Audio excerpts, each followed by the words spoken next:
I endorse what the President said, that we live in a remarkably exciting time for the manufacturing and services industry in Guyana. And the remarkable opportunities that we are experiencing today are also matched by enormous challenges for both the private sector and the government. The pace of development and change in our country and in these sectors is giddy. And unless we can both rise to the challenges, private sector and government, we run the risk of falling behind, losing out on the vast opportunities that are available right now in our country on the part of the private sector. And if we don't keep pace with the changes that are taking place from a government's perspective, then we'd become a humbug to the future growth of industries. So apart from this, the challenges of moving rapidly, the government has had to do to keep in mind several other objectives. We've had to balance long-term planning, and out of necessity, this is vital so that we don't squander the opportunities that are available now that may not last forever. And at the same time, whilst planning for the future and ensuring that we're in a long-term sustainable trajectory, that we have to match that with, to some degree, satisfying the short-term expectations of people. They want to see, with some immediacy, the improvement in their lives, and they believe that the resource flows that are available to us can wrought serious and sometimes outlandish expectations, but they believe that it can cause serious changes in their lives for the better. We've also had to keep in mind that we need to ensure spatial equity in Guyana, that the opportunities are available here in Region 4 and 5, in Greater and 3, in Regions 4 and 3, in greater abundance than in other parts of the country. And people in those areas have to feel that they're part of the changes in the country. So we've had to keep that in mind as we plan. We also have to recognize that the non-oil economy requires as much and even greater attention than the oil economy at this stage, at this very early stage, so as to avoid the economy becoming less diversified and relying too heavily on a single sector, which we have seen happen in many countries that have started producing oil and gas. And we are determined to ensure that this does not happen in Guyana, because it simply is not sustainable. And then on the labor front, we have massive labor needs too in the country. Labor shortages in some sectors and in some regions, but at the same time, in other regions, we have people who are still unemployed. And that is why our migration policy at this stage is more transactional than promoting mass movement of people, which at some point in time, when we reach full employment, that we may have to transition into. So there are several things in the planning framework that we focus on every day. And today I want to talk with you about some of these things. Now, I suggested earlier that maybe I should just take a single question from every table. I said to the president here, Because too often when politicians come, they come with prepared view of what to say. And they probably get their staff to prepare the notes, or they have in their head a perception of what people want to hear. So it's a bit more challenging to listen to the questions from people. But I think that's the only way we can really move things forward, and that's the only way we can get to things that may bother you most in your business and things that you may want to hear from the government. So let me quickly take you through a couple of things, and then I think we can get to the more interactive sessions. So what are we doing to create a better enabling environment for the growth of business opportunities in all sectors, but more particularly in the manufacturing and services sector? So your basic things that you would need to grow your business would be labor and qualified labor. Since we got into office, we have increased the budget in the education sector from $53 billion to $135 billion. We're now through the GOAL program, GROW program, WIN, and the BIT program. We have 50,000 people fully paid for by the government that are training to upgrade their skills. 50,000 Guyanese who have completed or are completing that.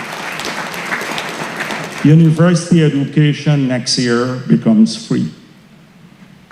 We're spending per child today about $700,000 per annum in the public sector on tuition.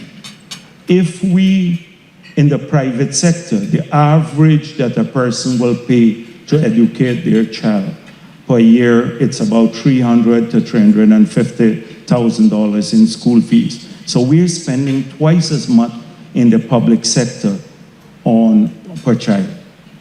And therefore, in the future, we have to start looking at the efficiency of the expenditure.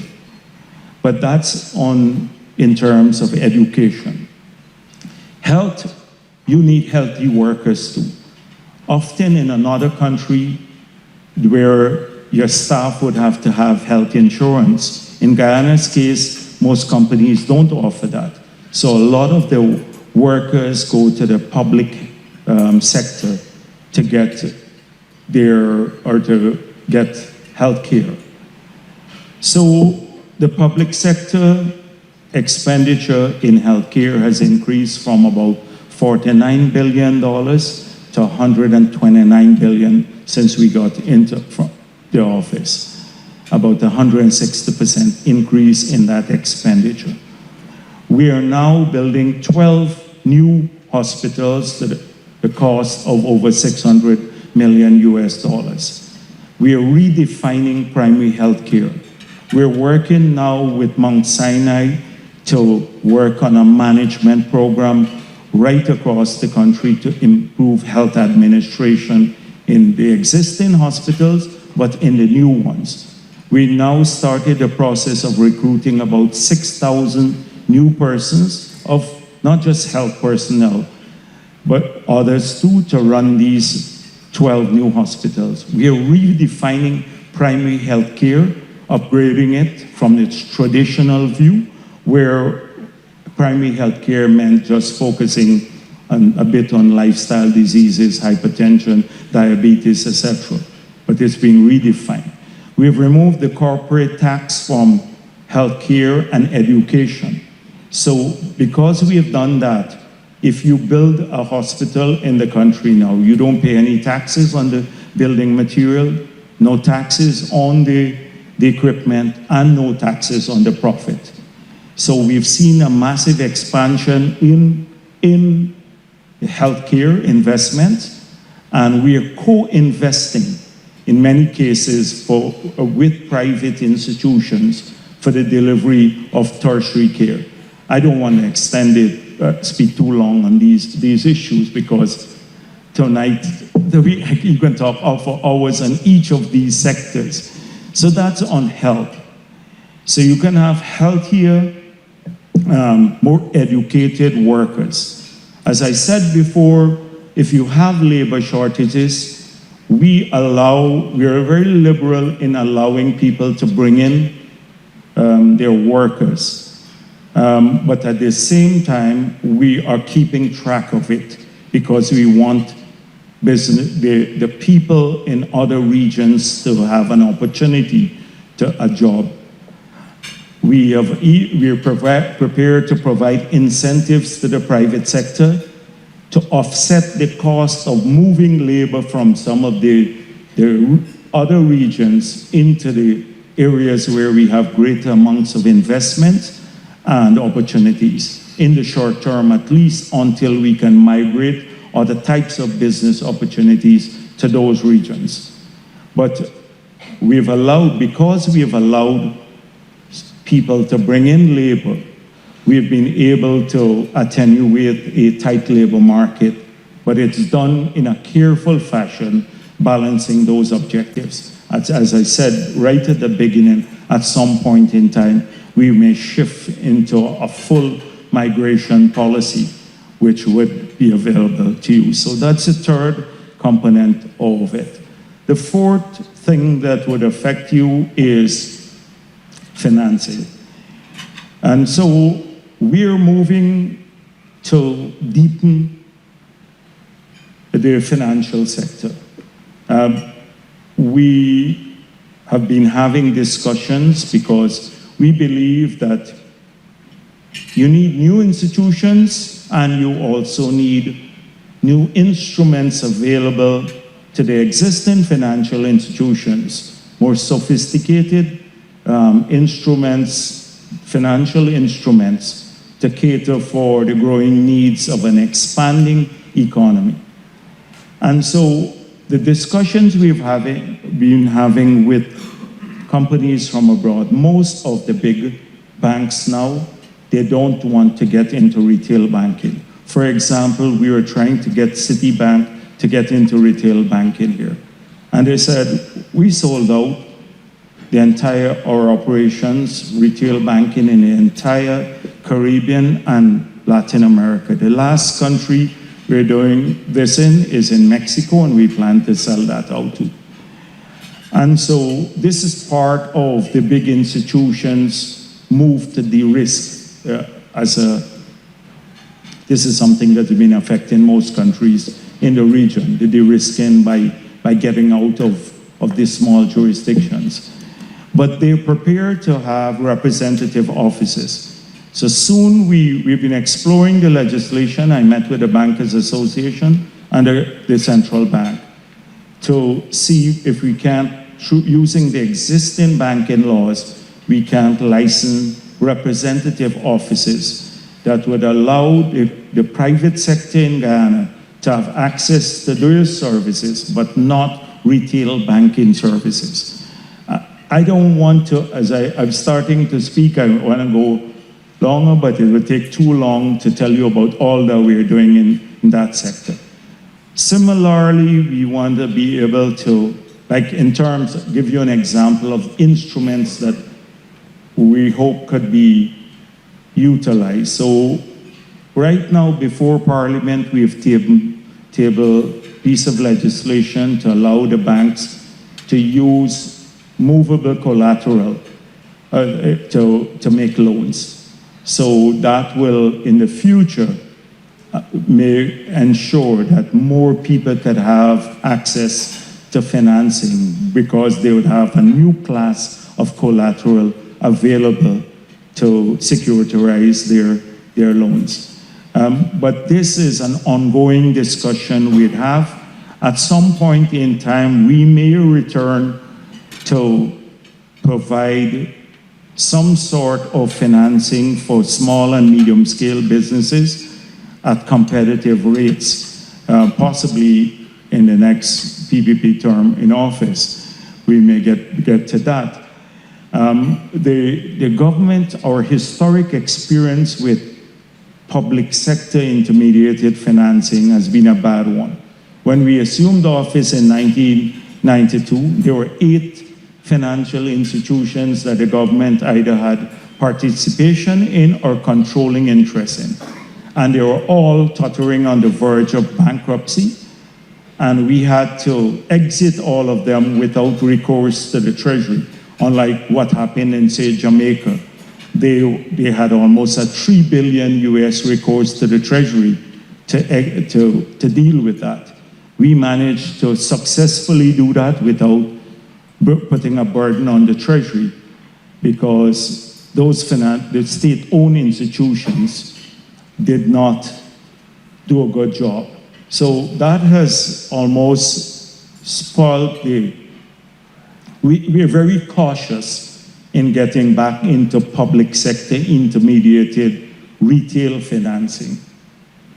But at some stage, we may have to do it, particularly to support small and medium-scale businesses. So in terms of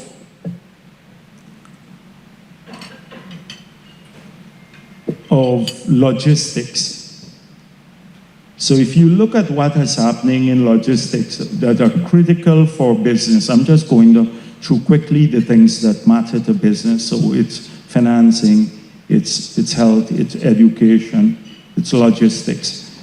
Right now, I'm being told about what's happening in Trinidad. Today at my press conference, I was asked about the issue of goods stuck in Trinidad and Tobago that's being transshipped into Guyana.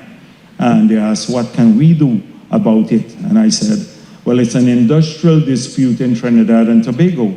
We have no jurisdiction to resolve that.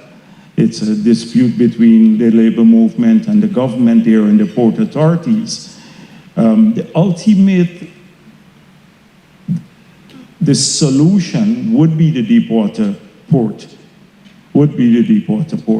The investment now offshore of the Demerara River can help a bit, and the dredging of the river will help, because we have to dredge the Demerara River at least up to the point where we are building the gas to energy project, because we need to ship the LPG and other liquids from there when we export them, because we'll become a net exporter in a couple of years' time of LPG and other products. So clearly we have to do much more work in the Demerara River, but ultimately it will be, we have to have a deepwater port in Guyana.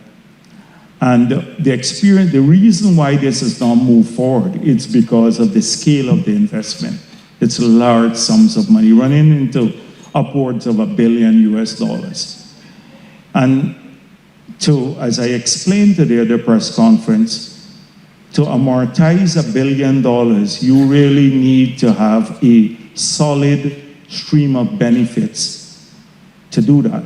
And it can't be supported from the routine import-export activities of Guyana. So we need to add additional revenue streams to this. The connection with Brazil is a very vital connection, because it will do just that. And then the possibility of using Guyana as a hub to transship back into the Caribbean is another revenue stream, as well as the expansion of the oil and gas industry in Guyana, particularly the gas component. So we're looking at all of these variables, and we'll have to, even in the future, if the investment can't stand on its own, that the internal rate of return will not justify it. There would have to be government co-investment to make this a feasible project, because the long-term future of Guyana demands, not just requires, but demands a deepwater port. It will make a ton of the activities more competitive, globally competitive, because one of the key reasons our export is not competitive in some sectors is because of the higher freight costs. And so we have to, of necessity, resolve that issue. It's the numbers, because we are a party and a government that don't do it emotionally, make these investments. Everything has to be justified by numbers. And therefore, that is one of the things that we've set our sights on. So then in future, we don't have to take our goods to Trinidad or to Jamaica to then be transshipped into Guyana. So port facilities would be vital, and you would see short-term government support, but in the long run, that has to be that has to happen. The bridges we're building, we've just awarded a contract for, or contracts for, if you include the bridges along the East Coast and in Berbice, and in that Region 6 and Region 9 and parts of 10, we have awarded contracts for over 400 bridges, concrete bridges now, including 2 major ones, the 2 4-lane bridges, both across the Demerara River, one in Linden and here one in Georgetown, and we are out to tender to do the same for the Berbice Bridge, a fixed bridge. That will lead to major territorial integration, which is crucial to move goods seamlessly across our country, from the Brazilian border all the way into Suriname, and you can move massive trucks. You couldn't do it with the floating structures, and so it will allow territorial integration, which is crucial to business growth, but and it would also create. What will happen is that it will remove the barrier to some investments where investments could be made. So someone making an investment now in region where, say, Region 3, will not do so if the demand for their goods is in Region 4, because they'd have to move things across the existing floating structure. So that becomes an obstruction to move their finished products or even raw materials back and forth across the river. With the fixed 4-lane bridge, it removes that obstruction. So you can see investments being made in outlying regions without a worry that it will add to their costs significantly. So that's happening now in terms of logistics. We have awarded about 150 kilometers of 4-lane roads, maybe about 40 have been completed so far, and that would make a huge difference to trucking services and other sorts of services that you badly need in the country. So huge investments in terms of the infrastructure that will support logistics, movement of goods and services. On foreign currency, well, let me deal with power first. This has been a sore issue. Amila's Fall should have been completed by 2017. It would have been supplying power had it been built at 10 cents per kilowatt hour, which is like less than half of what we're generating at now. Amila's Fall would have been base load, and then we would have had some reserves, and then you would have moved on. So the last government did not pursue Amila's Fall. So we had no other base load power plant to replace the old units that we had been investing in for the past 20, 30 years. For 5 years, practically no investments have been made. The end of the term after the government lost, they hurriedly paid for use illegally because you didn't have a budget in 2020. And you're not supposed to make any capital expenditure. Made the down payment on 47 megawatts of Wärtsilä plant, which we then had to come in and get done.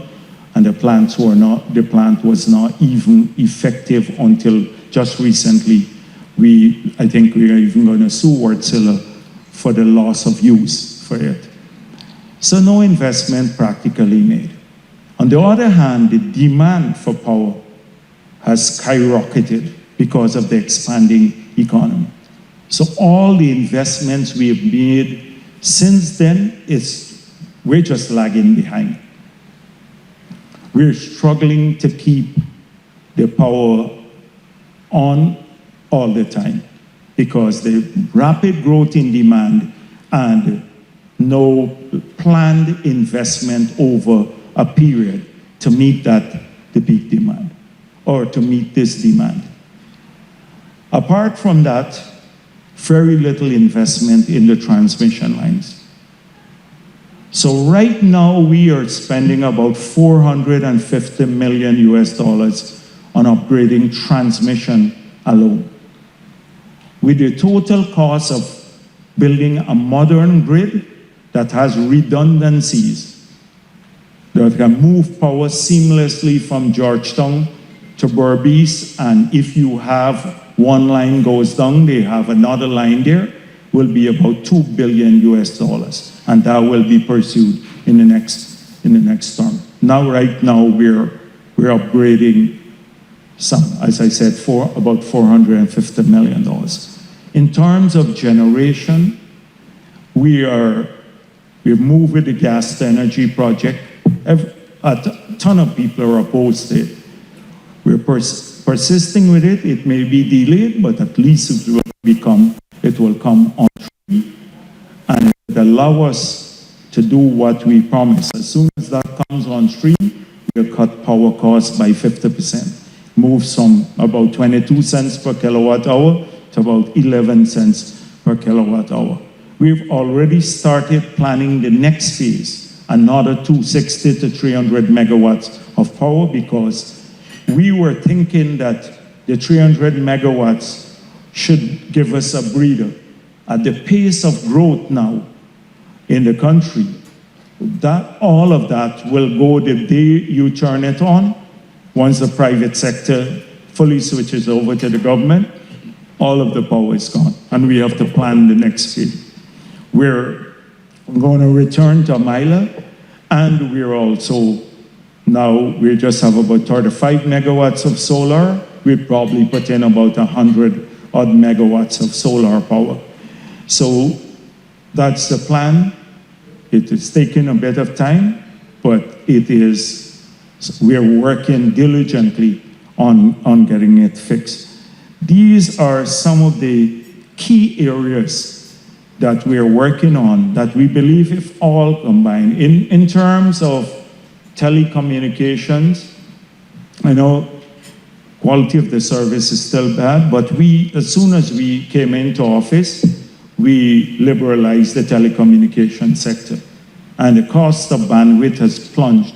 I remember when I was president, we got Accenture to do a study, and they said that Guyana, we are looking at the call centers moving to Guyana, and they said we were as competitive as India and the Philippines and many other jurisdictions that were known for supplying this sort of services.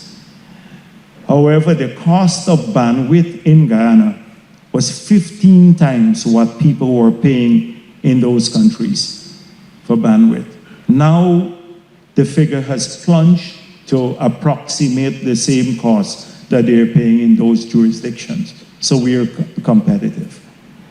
And this is a vital thing because it's the ICT that's available that can make your business more competitive. It's the power, it's the financing, it's educated staff, it's healthy staff, and all of these areas are seeing massive investments from the government of Guyana.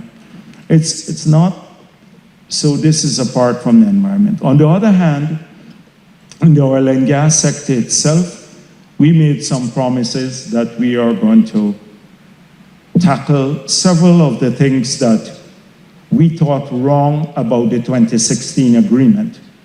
And we didn't need to do a review, like I saw the opposition that signed the agreement said that when they come into, if they win again, that they will do a review about what is wrong with the 2016 contract.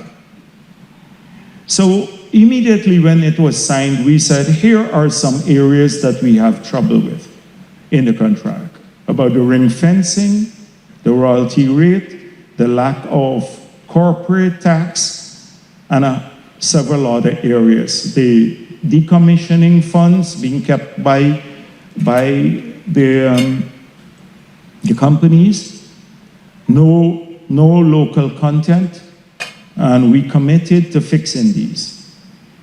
As soon as we got into office, we moved to reform the NRF. And today at my press conference, I went into that in some detail about the changes to the NRF that has made it, there's not a single country in the world that's producing oil and gas now that dictates what the government or the level of transparency in terms of receipt of money that we have in our law. Not a single country. We now have put in the law that within 3 months of receipt of any payment, large or small, from any oil and gas company, the Minister of Finance has to publish in the official gazette the sum and the date of receipt. And he also has to notify the Parliament. If he fails to do that, there's a 10-year jail term attached to failure to do that. And the reason we did that, because you recall our history with the signing bonus, where the government received 18 million US and even refused to acknowledge they received it, and then put it in a bank account that was outside of the consolidated fund and not part of the central bank balance sheet. And so, for all purposes, it existed beyond any legislation in the country, financial legislation or the Constitution. It was illegally kept outside of the budget. And then they said they thought it was a gift. But that now would not happen. We have a fixed formula for transfer of money from the NRF into the budget. The last legislation that they passed after the no confidence motion had a very complex arrangement where you had an advisory body and a macroeconomic committee and a fiscal committee that would all have to get together to determine how much money will move from the NRF into the Treasury. And at the end of the day, in spite of all of those bodies, the Minister of Finance had the ultimate call. Now it's formula-based. Every single Guyanese could, at the end of the year, know, even before we announce how much money we've collected, can go to a public document, the official gazette, and total down, and they'll find out how much money we've collected. They can apply this fixed formula that we have. It's on a sliding scale, and they will know what will come to the budget next year, even before the minister produces his budget. That level of transparency is not seen in many countries. We have removed any direct charges on the NRF, so every cent spent from oil and gas money has to be, on any project, has to be appropriated by the National Assembly, and that means parliamentary scrutiny. And we have now put in place a board to manage the NRF, unlike the Minister of Finance in the last model. So those changes were made. Today, and many people don't even realize that of the current, they think we are awash with oil money. The current budget, only 30% of the existing budget is funded from oil and gas proceeds. So 70% is funded from other areas. And you may want to say that, well, where is it? It's coming from non-oil revenue and borrowing. But in spite of the borrowing of the government, as of today, our stock of debt in nominal dollars is less than what it was in 1992 when we took office. With an economy, a 22 billion economy today, and at that time it was a $350 million economy. And we have a lower, a debt that is lower in nominal terms. Not real terms, in nominal terms, is lower than that period.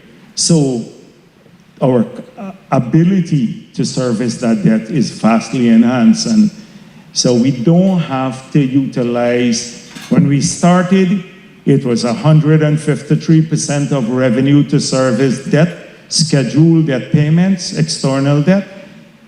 Actual was 94% in the early days.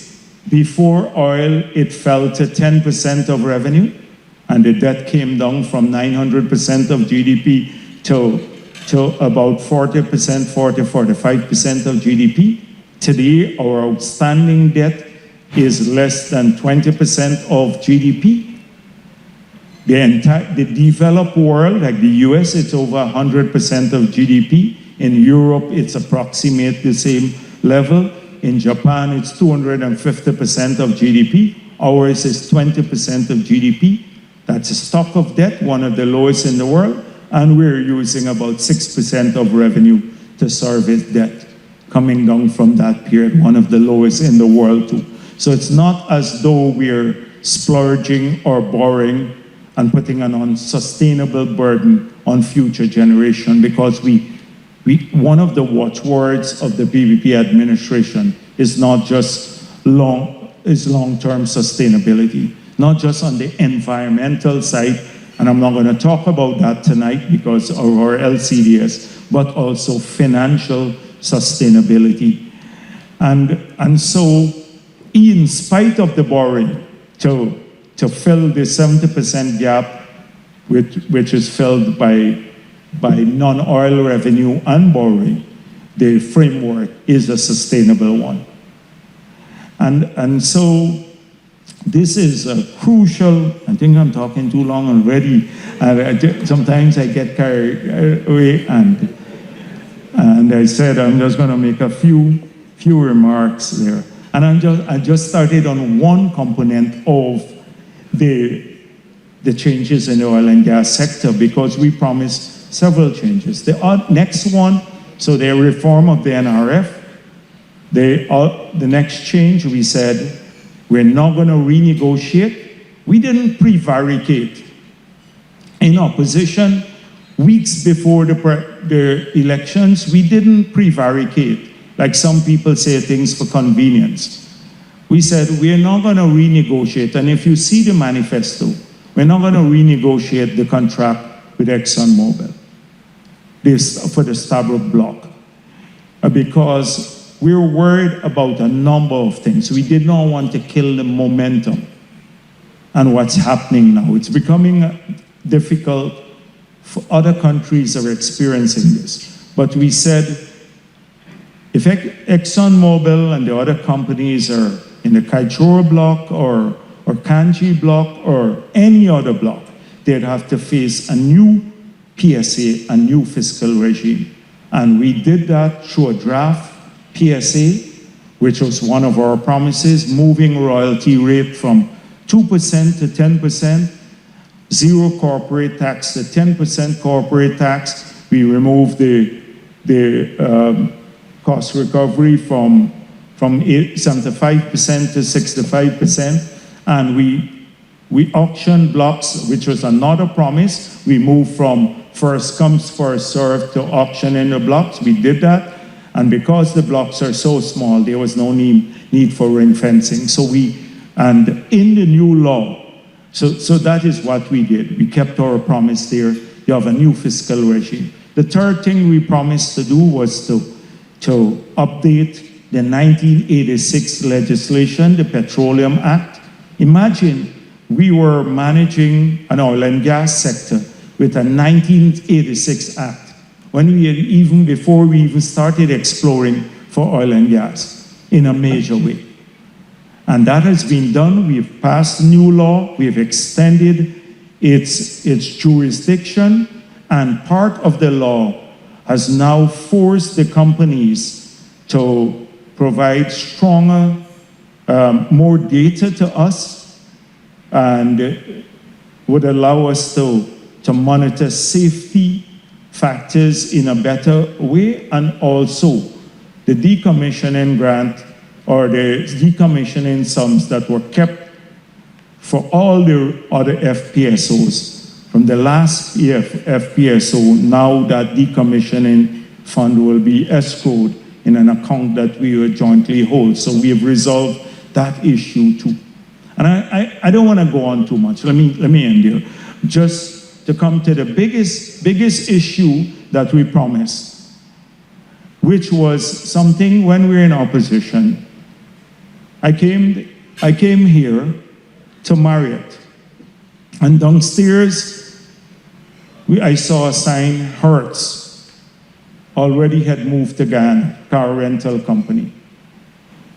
When we talk to the local people, and when we look at who were getting all the business, the French company was supplying food here, a Trinidadian company was clearing people at our airport for logistics, just clearing people. And we said, are we going to allow Guyana to be like so many other countries in the world? When I travel through some countries that have been producing oil and gas, you have two societies. You have one where the expats live, and then another where the locals live. And you can almost see the distinctly different levels of development in those areas. And largely because every opportunity is these companies come here with their friends and linkages of operating in several other jurisdictions. And the people who supply goods and services to them, or even manufacture for them, follow them around. And so they get all the business. And we said, no, the only way, you can't do this through moral suasion. We talk to these oil and gas companies, they're never gonna listen. So the only way you have to do this is through the law. And that is why we started with the Local Content Act. And we were advocating for it when we were in opposition. As leader of the opposition, I said, go the legislative route. And then the oil and gas companies, some of them said, oh, this will be disruptive to our operations. We may have to shut down here. And we said, well, too bad. And we went ahead with it. It took us a while. I went to Ghana. We were starting off with a model that was too cumbersome, and we managed to together bring it down to a point where it started becoming useful. And we carved out some sectors in that area. I'm not going to go through all the sectors because I'm sure people in this room are fully aware of what they are, but that would have allowed Guyanese company to supply cleaning services or security services or rental of dwellings and a whole range of other things that would have gone, and trust me, they would have gone to other companies had we not done that. And I'm pleased to say because of that, We have generated opportunities for hundreds, if not over 1,000 Guyanese businesses. And this year, it may approximate about $700 million of business opportunities that they would probably not have gotten. And it didn't shut down the oil and gas company, their operations. And we're going to expand that list, keep expanding the list once the capability grows, because we don't want the Guyanese companies to just get economic rent, or people rent their companies to foreign ones too. We want to close the loopholes. There are many others. So it's genuine that the business opportunities go genuinely to our people. So that has happened, and in that sector. And I thought it was a game changer, because if they don't do this, then they get fines now. The companies are fined for not complying with this. And so I know that they're trying to bypass some of these things. Some of the companies are complicit, and we didn't make the penalties criminal. They're monetary now, but we're thinking about deliberate attempts. We've seen some deliberate attempts. We've seen people too, it's fine. We want to open society, expats, skilled people can come and work freely. But if we're going to give preferences to our people, and we're doing this as a deliberate policy, you can't believe that by rotating staff through the country, you would tamper with the management structure. Because right now, to qualify for the local content status, you have to have at least 75% of the locals in management. And sometimes they bypass. I don't want to get into that tonight, because that might be contentious a bit. So a lot has been happening. It's been 4 years, all of this. It's 4 years since we've been in office, 2 years of COVID, and we have had to get all of this done. The 12 new hospitals that are going now, the roads, the power plant, and supporting all of this is a whole new framework. The condo legislation now will support the growth of condos. We have had passed that. The single window law that we passed would make building less bureaucratic, and people can get permits there. We're now investing in the data privacy law that we passed would allow us to have an electronic patient management record system that will support more efficient healthcare delivery. The data protection law and the Privacy Act would allow us to use technology now more in providing safety to people in the country, because the business community wants to operate in a country that is crime-free. We're deploying technology at scale now across the country, so that technology can be used to assist us in the fight against crime. When we talk about digital society, it's not just the ID card that we're now doing a new one with the biometrics, but using the biometrics to enhance banking opportunities and the growth in banking, to get the police to use the biometrics for greater protection at our borders and in our country through facial recognition software. A lot of that's happening behind the scenes that you don't see. So it's been a busy few years for us, and we've had to work at breakneck speed so that the lack of action on the government doesn't slow down the pace of change here. I can go on to a lot of the other things. The foreign exchange, a lot of you may be interested in that.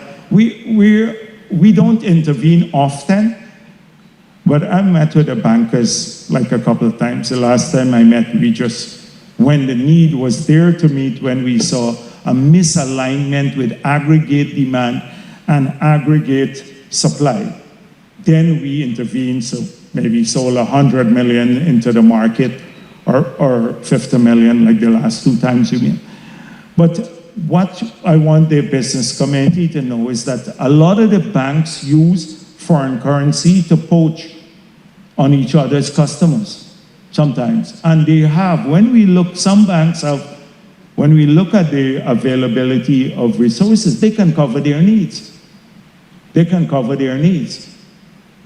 So we, as a monetary function, we don't intervene, but we have a capability of intervening. So there's no shortage of foreign currency, at least at the national level, in terms of aggregate supply and demand. There's no shortage, and we can, at any moment tomorrow, the central bank can put 300 million into the market if necessary. But we also don't want the leakages to take place, like Trinidad paying for their goods from our markets, because they have exchange restriction, and it takes sometimes 6 months in Trinidad to get $50,000 because of the exchange restrictions in those countries. So we're monitoring this carefully, and we're not going to allow it to get to a stage where it will harm the well-being of our business. So there is, anytime there's a necessity to intervene, and we study the market carefully, we'll do so. So these are just some of the things I want to look at. The services sector is growing in an unbelievable fashion.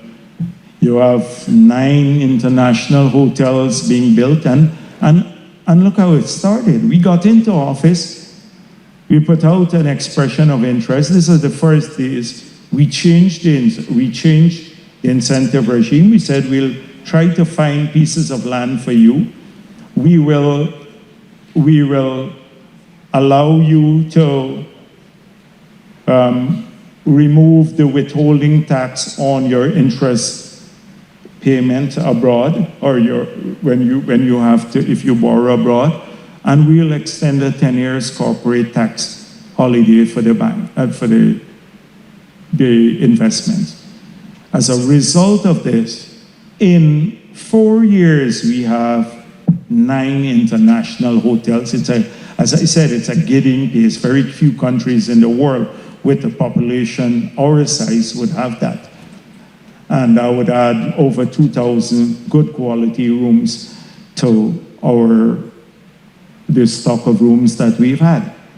And that would necessitate another 4,000 people working in those sectors, and the opportunities for food and a whole range of services for those industries, from fixing air conditioning and all of that, because you're a services association, to cleaning services, a whole range of other services, they would be there. I've seen a massive growth in things like malls and other kinds of services that were not there before. And therefore, I hope that you're all looking at these areas.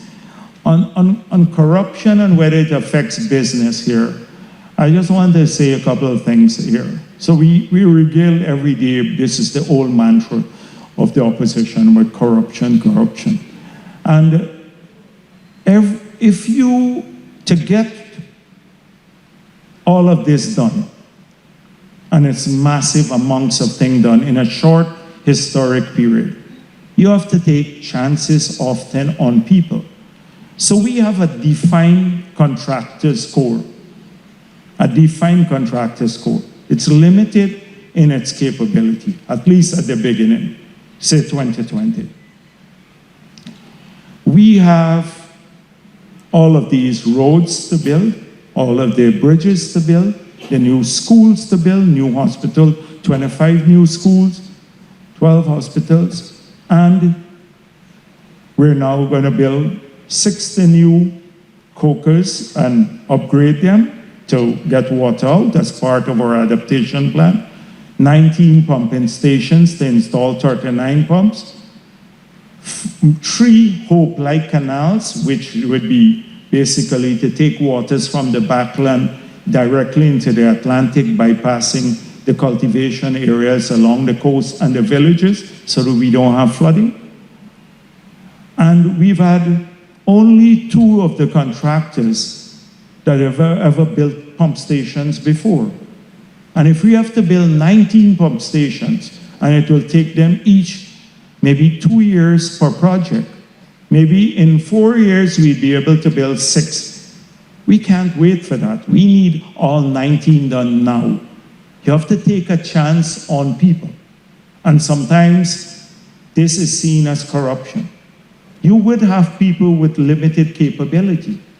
It requires stronger supervision, but if we were to do that, we wouldn't have been able to build the 3,000 community roads. We had to change the model, split the roads up into concrete roads, and now we have 2,000 small contractors who are benefiting and growing because of that.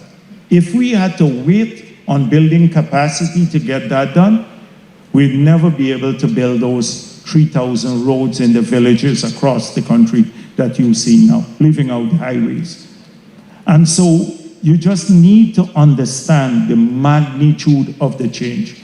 It's not like a dodo government that does one thing and then rests on its laurel and wait for the future. We're not like that. Every day you have 100 things going on simultaneously of great scale. And you have seen the changes, but it doesn't come easily, and it comes with challenges, particularly when you have limited resources. And so I hope that you understand what those challenges are. From the private sector side, it's a pre-oil attitude that some people have grasped the opportunities. They're growing rapidly, they're expanding, they're excited about the future. And then you have the occasional complainers who don't want to do anything or change. And they believe that it's a government responsible for them being bypassed or overtaken. And that's not so. It's you would fail or succeed based on your own efforts and your ability to change too. The same way we've had to change, particularly with the pace, keeping pace and track of what's going on in the country. That's the only way. We all have to rise to the new challenges now. So I'm going to end there and we take questions now. Thank you.